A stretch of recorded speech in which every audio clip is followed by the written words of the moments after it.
This is one of those rare years where there is an extra week between Thanksgiving and the beginning of Advent. And next week, next Sunday, Advent begins. It is the first Sunday in Advent. And I have a word of request for our folks. There will be people who will be visiting us who don't normally come. They're here because it's Christmas. The favor I have to ask of you is that we not say to them, "You know the church is open the rest of the year too." When those folks who visit on occasion come, let's simply let them know that we're glad they're here. If they want to know more, we'll be glad to tell them. But when they're visiting, they get guilt enough from other quarters. They don't need it coming to church. We'll let the Holy Spirit do the convicting and let them know that we're glad they're here. The truth is, just coming to church is a lot easier than actually getting to know Jesus. What makes it difficult is the fact that we don't always recognize him because he will show up in ways that we're not expecting.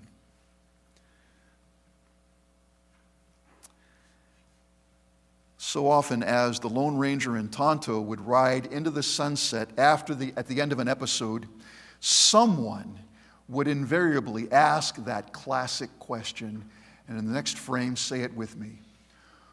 Who was that masked man? It seems like heroes and superheroes like to disguise their true identity for various reasons. In fact, in a recent Superman movie,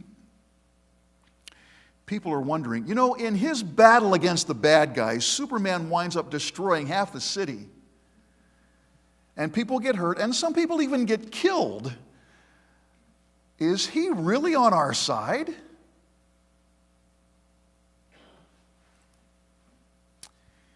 In John chapter 7, the people of Israel are trying to figure out who Jesus is. And some people have concluded he really is a good man. He's doing these magnificent works. He's teaching things we've never heard. Some people even think he might be the Messiah. But there are others who just don't trust him. Even our leaders are saying he's not a good man. There's so much about this man they just don't know, and they don't even realize they don't know it. People are saying to each other, he can't be the Messiah. I know for a fact that Jesus is from Nazareth, and the scriptures say that the Messiah is coming from Bethlehem. He can't be Messiah. It was such a point of contention that Jesus' own physical brothers, his little brothers, didn't buy this notion that he was something more than just their big brother carpenter. And so at the beginning of chapter 7, there's a Jewish festival coming up, the Festival of Tabernacles. And his brothers said to him, if you really want to make a splash, if you really want to do this right, get down to Jerusalem where all the people are, and there you can show off your miracles. The Bible tells us they said that because they didn't believe in him either. The Feast of Tabernacles. 3 times a year, according to the law, Jewish men from all over Israel were required to come to Jerusalem for a special festival, a special feast. They, of course, would naturally bring their families with them. The Feast of Tabernacles was one of the more joyous of the festivals.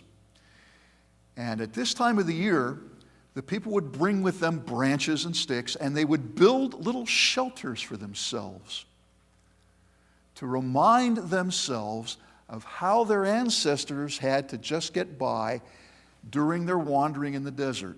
And so for this week of the Feast of Tabernacles, they would live in these little booths.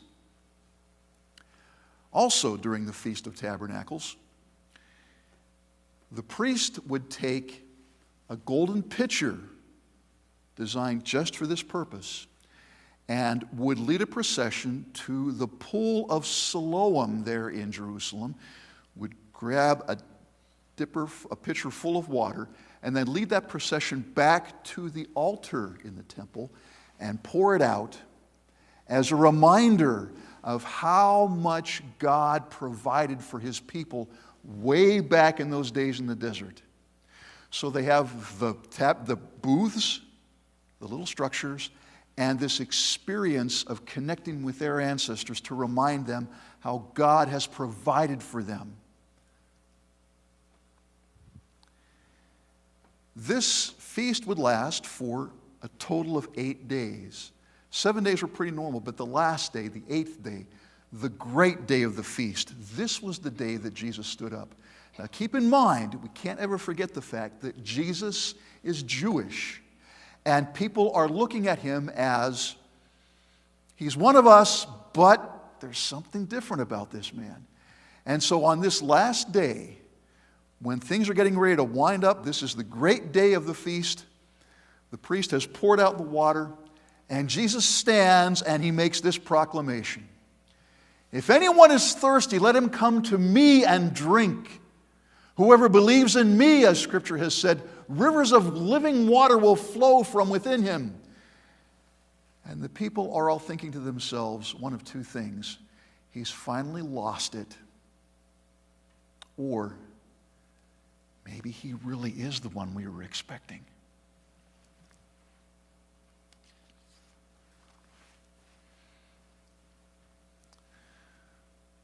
Whoever believes in me, this time instead of just appealing to their common experience, their common ancestry in the desert, Jesus is pointing to himself.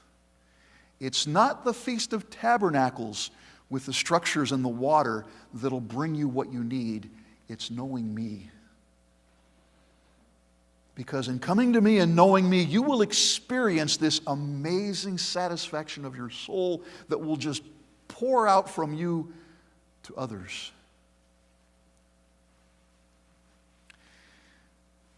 The difficulty is, it isn't really safe to do that, because he winds up doing amazing things in you that you never would have thought, and challenges you to stop hanging on to the traditions that are weighing you down and experience him for himself.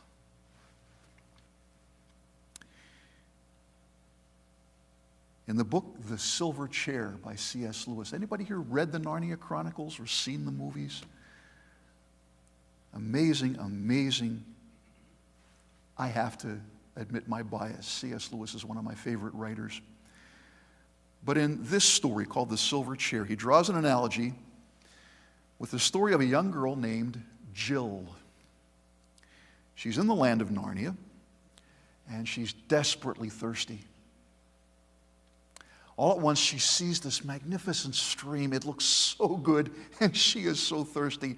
And then she sees the lion. This horrible, fearsome-looking lion. And she has to go past the lion to get to the stream. If I run away, it'll be after me in a moment, Jill thought. And if I go on, I'll run straight into its mouth. Anyway, she couldn't have moved even if she had tried. She could not take her eyes off this lion. How long this lasted, she could not be sure. It seemed like hours.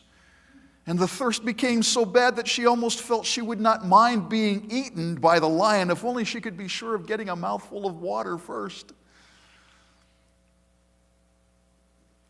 "Are you not thirsty?" said the lion. "I'm dying of thirst," said Jill. "Then drink," said the lion. "Would you mind going away while I do?" said Jill. The lion answered this only by a look and a very low growl. And as Jill gazed at its motionless bulk, she realized that she might as well have asked the whole mountain to move aside for her convenience. The delicious rippling noise of the stream was driving her nearly frantic. "Will you promise not to do anything to me if I do come?" said Jill. "I make no promise," said the lion. Jill was so thirsty now that without noticing it, she had come a step nearer. "Do you eat girls?" she asked. "I have swallowed up girls and boys, women and men, kings and emperors, cities and realms," said the lion. It didn't say this as if it were boasting, nor as if it were sorry, nor as if it were angry. It just said it. "I don't dare come and drink," said Jill. "Then you will die of thirst," said the lion. "Oh dear," said Jill, coming another step nearer. "I suppose I must go and look for another stream then." "There is no other stream," said the lion. It never occurred to Jill to disbelieve the lion. No one who had seen his stern face could do that, and her mind suddenly made itself up. It was the worst thing she had ever had to do, but she went straight to the stream and knelt down and began scooping up water in her hand, and it was the coldest, most refreshing water she had ever tasted. You didn't need to drink much of it, for it quenched your thirst at once. Before she tasted it, she had been intending to make a dash away from the lion the moment she had finished, but now she realized this would on the whole be the most dangerous thing she could do.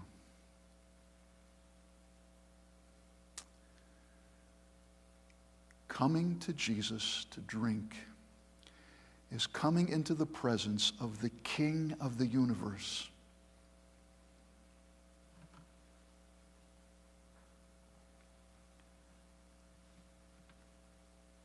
"41 times in the Gospel of John, Jesus says, 'He who believes.' And in this case, he who believes in me will experience that soul refreshing that you can't get from trying to be good, from being a church person, from making sure that everybody thinks you've got it together."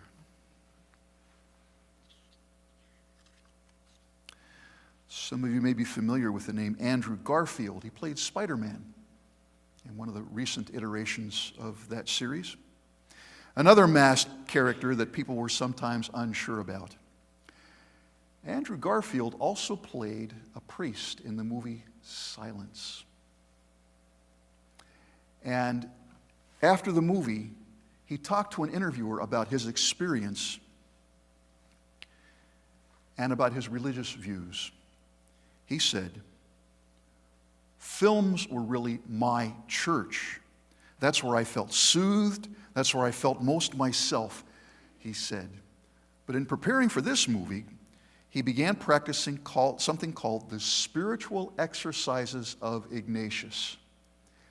Getting ready for the part, he did this Catholic thing that actually brought him to read the Gospels regularly, consistently. And as he began to see something in there he had never seen before, it touched him. We don't know if Andrew Garfield actually committed his life to Jesus, but in this exposure to the Gospels, in seeing the life of Jesus and who he really was, not just what he had heard about, he said this: "What was really easy for me was falling in love with this person, falling in love with Jesus Christ. That was the most surprising thing. I felt so bad for Jesus and angry on his behalf when I finally did meet him, because everybody's given him such a bad name. So many people have given him such a horrible name, and he has been used for so many dark things." Andrew Garfield carried around in him this horrible, horrible feeling that he was never good enough. And he said, "The main thing that I wanted to heal, that I brought to Jesus, was this feeling of not enoughness. This feeling that forever longing for the perfect expression of this thing that is inside each of us, that wound of not enoughness, that wound of feeling like what I have to offer is never enough." And I gave that to Jesus.